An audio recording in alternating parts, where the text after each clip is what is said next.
तैँले मलाई भन भन्ने होइन सामाजिक सञ्जालमा त्यो देखिन्छ किन भनिरहेको के भन्नु पर्यो भने तपाईँ सामाजिक सञ्जालमा होइन पोडकास्टमा भयो अन्तर्वार्तामा भयो असली शब्दहरू बढी बोल्नुहुन्छ अनि यो सुन्दाखेरि चाहिँ कतिपयले तपाईँलाई चाहिँ यो पनि अराजक हो यो नेपाल भडुवा हो भनेर चाहिँ आरोप लगाउँछन् कि तपाईँलाई तैँले मलाई भन भन्ने होइन सामाजिक सञ्जालमा त्यो देखिन्छ किन भन्छन् त्यो कसरी बढाउँछ राइनो खड्की त्यो अरूले भन्छन् कि हामी त तपाईँलाई त राम्रो देख्छौँ कसरी भन्छ मेरो राख्यो किन भन्छन् तपाईँलाई त्यो किन बढाउ भने तैँले मलाई म के को बढाउ मुझे अरूले भनिरहेछन् कि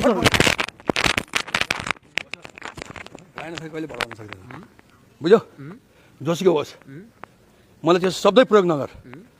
मेरो बायोग्राफ मेरो ब्याकग्राउन्ड हेर म को हुँ भनेर कसरी बसिरहेको छु कसरी खाइरहेको छु भने हेर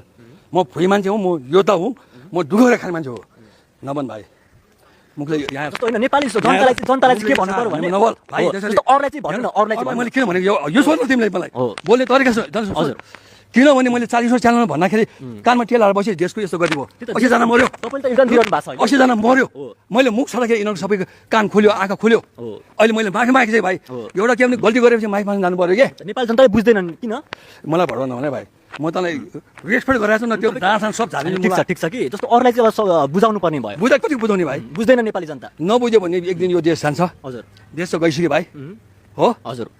अब यो नेपाल चाहिँ प्रान्त बनाउने तेरो इच्छा छ यहाँ फेरि म त एकदम होइन भाइ इच्छा छ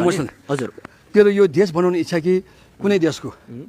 प्रान्त बनाउने इच्छा मेरो देश बनाउने इच्छा भित्री मनबाट आज मन्दिरमा छौँ हामी अनि यहाँ सुन्न सिधा बोलेर हजुर सिधा बोलेर मान्दैन भने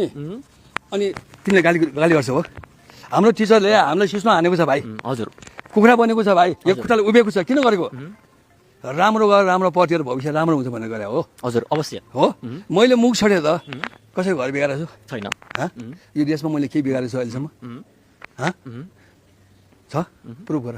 मैले के बिगारेको तपाईँलाई आरोप लगाउनलाई चाहिँ के भन्नुहुन्छ सर्टकटमा भनिदिनुहोस् न आरोप किन लगाउँछ पछि हिँड्ने होइन पहिला आफ्नो पेट हेर्ने हजुर आफ्नो परिवार हेर्ने है यो देश